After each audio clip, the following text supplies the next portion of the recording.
Olá, turminha, tudo bem? Então vamos para a nossa segunda aula de História, hoje quarta-feira do dia 17/6.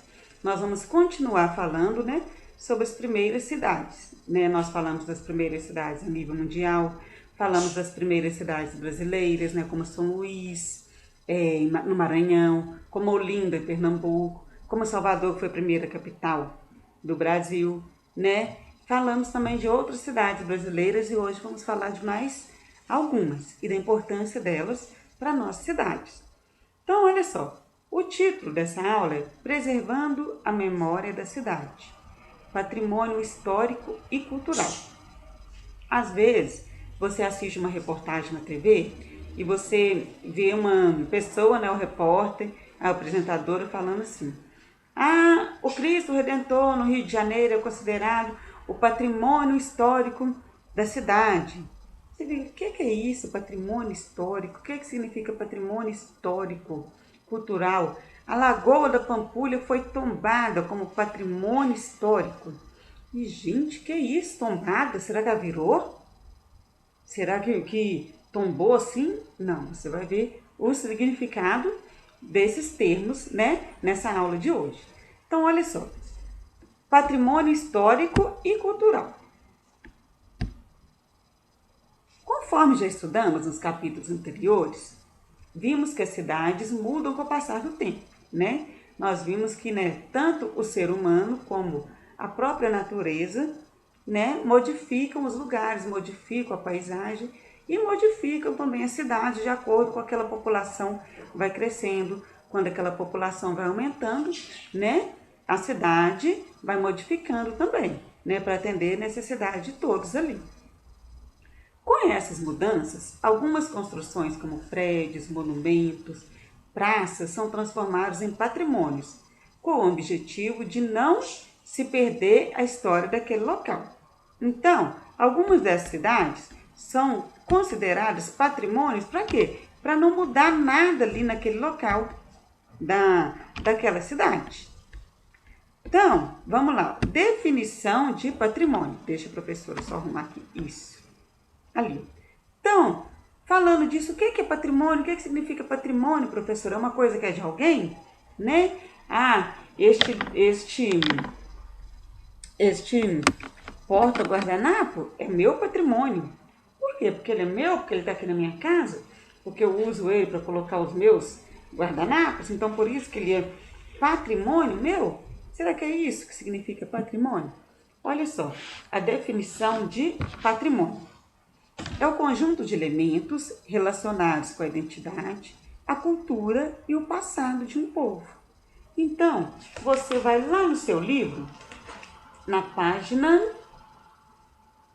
94, e você vai pegar o seu marca-texto e sublinhar para mim o primeiro parágrafo aqui, da página 94, que fala assim: o patrimônio de um município é o conjunto de elementos relacionados com a identidade, a cultura e o passado de um povo. Conceder o tipo de patrimônio significa garantir que o Estado e a sua população tenham ações para garantir a sua conservação e promoção. Então, você vai sublinhar todo este primeiro parágrafo aqui. Como assim o Estado tem o dever de garantir aquele patrimônio, A Lagoa da Pampulha aqui é considerada um patrimônio histórico. Então, o Estado de Minas Gerais e nós, a população do local de Minas Gerais, de Belo Horizonte, precisamos garantir que aquele patrimônio, não seja estragado. Há algum tempinho atrás, foi um moço lá e pichou a igrejinha da Pampulha, E é considerado patrimônio histórico. A polícia, prendeu, localizou ele teve que limpar. Por quê? Está desfazendo, está descaracterizando um patrimônio, Um prédio público, uma estátua, Até mesmo a pracinha da sua casa, mesmo que não é um patrimônio histórico, patrimônio cultural, você precisa preservar. A gente precisa, como servos de Deus aqui na Terra, preservar as coisas, à nossa volta. A gente não preserva tudo na nossa casa, na nossa escola, a nossa cidade também precisa ser preservada, precisa ser cuidada. Então, não é dever só do Estado, não é só o governador Zema, não é só o prefeito Alexandre Calil que tem que ficar fiscalizando. Não, nós, né, podemos e devemos, né, ajudar a conservar os patrimônios, tá bom? Os patrimônios da nossa cidade. Então, nós temos dois tipos de patrimônio histórico. O patrimônio histórico pode ser material e imaterial. Como assim? Os patrimônios materiais são as construções, né, de casas antigas, das casas de Ouro Preto, né, de Mariana, construções arquitetônicas, como assim o jeito, né, de construir, do jeito que foi construída aquela casa, né? Se você for lá em Ouro Preto, você pode observar que o telhado das casas tem quase, né, todas as casas, e lá é considerado um patrimônio histórico, o mesmo jeito, né, o mesmo aspecto. Então, o patrimônio material são as construções, obras de arte, na Igrejinha da Pampulha, o Cristo Redentor no Rio de Janeiro, a cidade de Ouro Preto aqui, cidades, objetos e esculturas. E patrimônio imaterial? Patrimônio imaterial são as festas, costumes, tradições, músicas, comidas típicas, né? Por exemplo, festa junina é considerado, né, um patrimônio imaterial que representa o costume de Minas Gerais. O patrimônio, tanto material como imaterial, ele é muito importante, porque ele tem um valor histórico, né? E é uma importante fonte de pesquisa para a história. Então, precisa ser conservado, tá bom? Então, aqui eu coloquei dois exemplos de patrimônio históricos materiais. Coloquei aí, ó, uma igreja, um patrimônio histórico material, e a imagem também, né, que vocês já devem ter ido, lá no bairro do Corcovado, no Rio de Janeiro, no Cristo. E outro aqui a nível mundial, né? A Torre Eiffel e, olha aqui, as pirâmides do Egito. Também considerado patrimônio histórico material. E os patrimônios históricos imateriais? Aí aqui, o esporte, né, a dança capoeira é considerado um tipo de patrimônio histórico imaterial.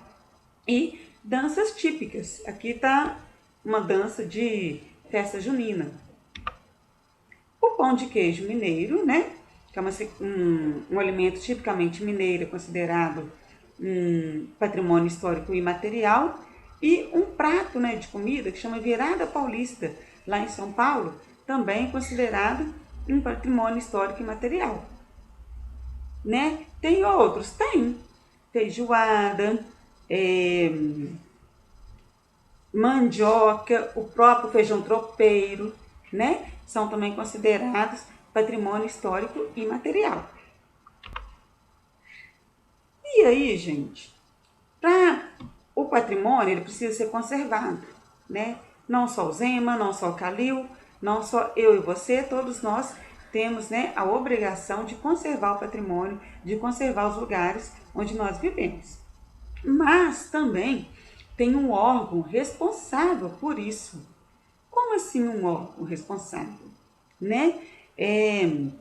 Um segmento, né, que multa, que vai atrás, que fala se está certo ou está errado. Ah, quero construir um banco ali bem em frente à pracinha da Lagoa. Próxima à Igrejinha da Pampulha. Pode? Tem que pedir permissão, né? A prefeitura precisa pedir permissão ao IPAM para ver se pode ou não. E o que é o IPAM? Olha aqui. Para contribuir com a conservação e riqueza das cidades, existe o IPAM, Instituto do Patrimônio Histórico e Artístico Nacional. Aqui que está de vermelhinho aqui a sigla IPAM. Né? Lembra que eu falei com vocês? Toda sigla, letra maiúscula, caixa alta.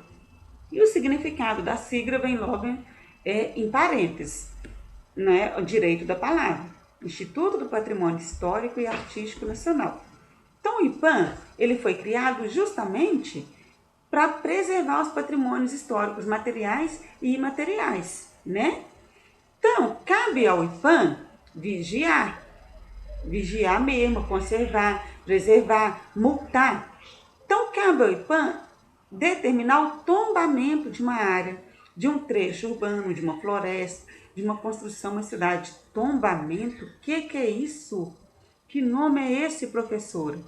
Tombamento nada mais é que o ato do poder público, né, da prefeitura, né, da cidade, né, daquele local, do estado, para proteger um bem, buscando impedir a destruição ou a descaracterização daquele bem, né? Por exemplo, perto de um condomínio fechado, lá em Lagoa Santa, tem um lugar que é tombado como patrimônio histórico. Não pode ter uma área construída ali. Não pode, porque aquele local, né, foi o poder público que está buscando proteger aquele bem, né? Então não pode ter construção, não pode fazer um desmatamento, né?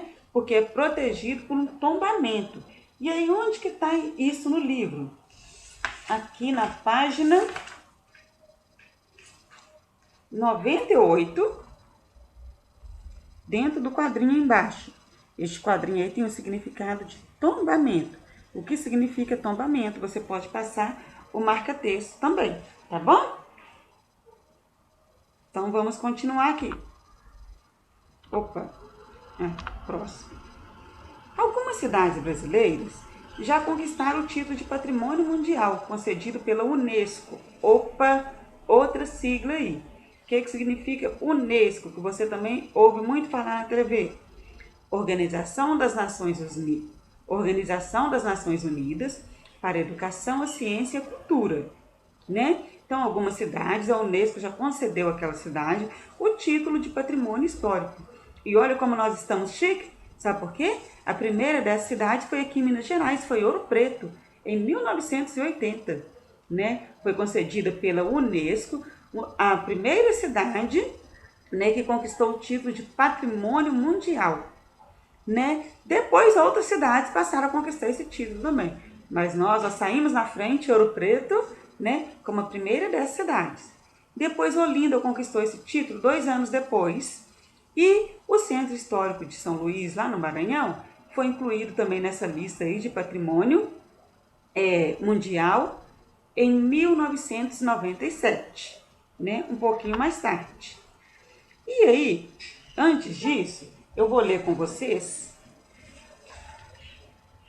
a página 95, que fala aqui, ó, o Pensando Sobre, tá? Eu vou ler com vocês sobre aqui, ó, roda de capoeira.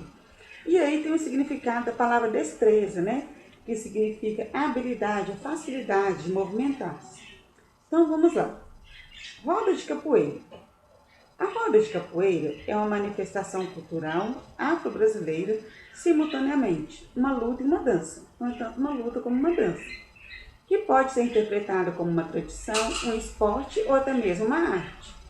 Os capoeiristas formam um círculo, uma roda, e ao centro 2 deles jogam a capoeira, cujos movimentos requerem grande destreza corporal, ou seja, grande habilidade do corpo. As rodas de capoeira são formadas por grupos de pessoas de todos os gêneros e contam com um contra-mestre e discípulos. Normalmente o mestre toca o berimbau, que é este instrumento aqui. Instrumento de percussão com apenas uma corda. Ele inicia os cantos e conduz o tempo e o ritmo do jogo. Todos os participantes devem saber o que fazer e como tocar o instrumento, cantar e compartilhar as letras do canto, improvisar as músicas, conhecer e respeitar os códigos de éticas e condutas, além de executar os movimentos, os passos e os golpes, né, da dança. A roda de capoeira é um lugar onde conhecimento e habilidade são aprendidas por observação e imitação. Também funciona como uma afirmação de respeito mútuo entre comunidades, grupos e indivíduos, além de promover a integração social e preservar a memória da resistência à opressão histórica. Então, tem aqui 3 perguntinhas no final da página 95. A roda de capoeira é uma tradição que merece ser preservada? Nem toda forma de arte, né, e de cultura precisa ser preservada para a gente conhecer a história, né, daquele local. Na segunda bolinha, sua preservação traz contribuições para a história brasileira?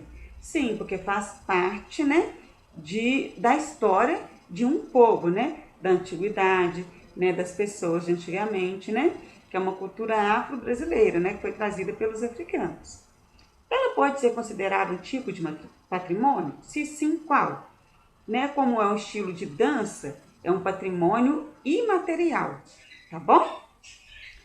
Então, aí o resuminho da aula que eu coloquei aí. Então, nós vimos o conteúdo da página 93. Aqui, o patrimônio histórico. Começa na página 93 até a página 99, tá? Que eu fui fazendo o resumo aí para você no slide. Na página 96, 97, é o para casa que você vai fazer. Para casa sobre patrimônio histórico, material e imaterial. Então, você vai fazer a página 96 e a página 97, que você vai precisar ler o texto para responder as perguntas. E também, o que você vai fazer? Tem aqui um QR Code na página 99. Este QR Code chama Duelo dos Patrimônios. Então, olha lá, aprenda sobre os diversos patrimônios do nosso país nessa incrível batalha de cartas. Boa sorte! Então, estes são os para casas, tá bom? Página 96 e 97. E você assistir para aprender mais sobre os patrimônios históricos na página, no QR Code da página 99, né? Então, beijos e até a nossa próxima aula de história.